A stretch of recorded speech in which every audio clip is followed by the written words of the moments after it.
Moderni työläisäiti kuvaa aika hyvin nykyyhteiskuntaa. Työläisäidit on ollut niitä, jotka on kautta aikojen pitänyt huolen tämän maan rakentamisesta ja samalla perheistänsä, naapureiden lapsista, koko kyläyhteisöstä.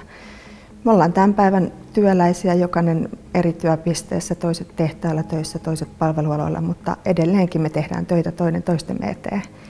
No, mulla on 4 lasta, pientä, alakoululaisia on 2 vanhinta ja pienemmät on päivähoidossa vielä.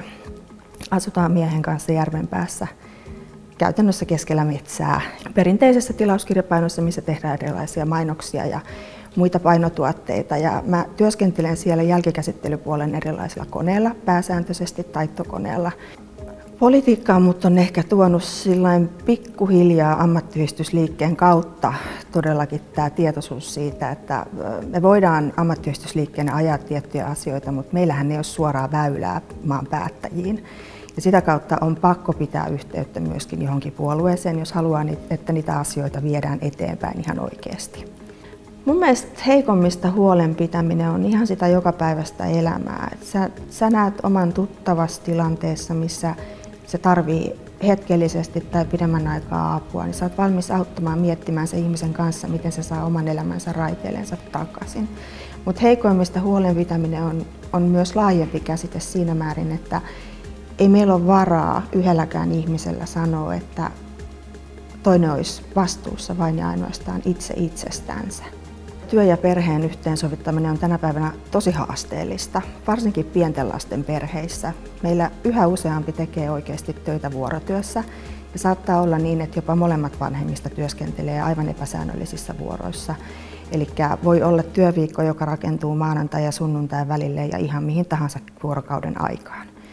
Tässä kohtaa tulee ongelmia ihmisille sen takia, että he ei yksinkertaisesti saa lapsillensa välttämättä hoitopaikkaa.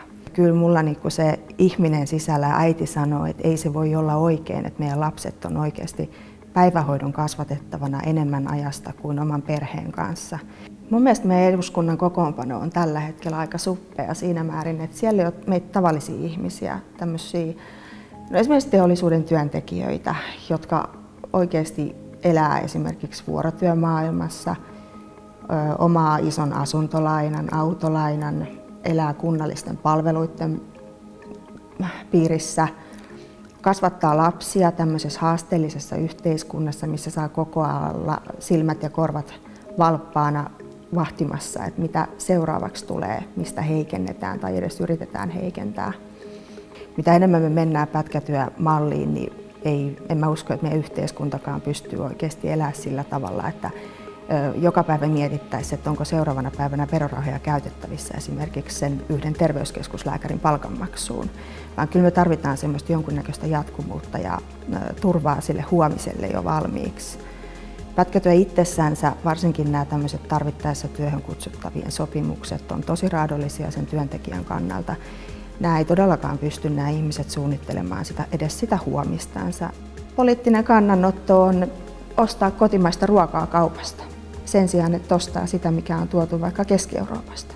Politiikka on ihan jokapäiväistä arkista elämää. Sitä ei vaan ehkä jokainen ihminen miellä politiikaksi, vaan omiksi ratkaisuiksi. Mutta tavallaan sitä kautta sä teet politiikkaa itse ihan koko ajan omilla ratkaisuillasi.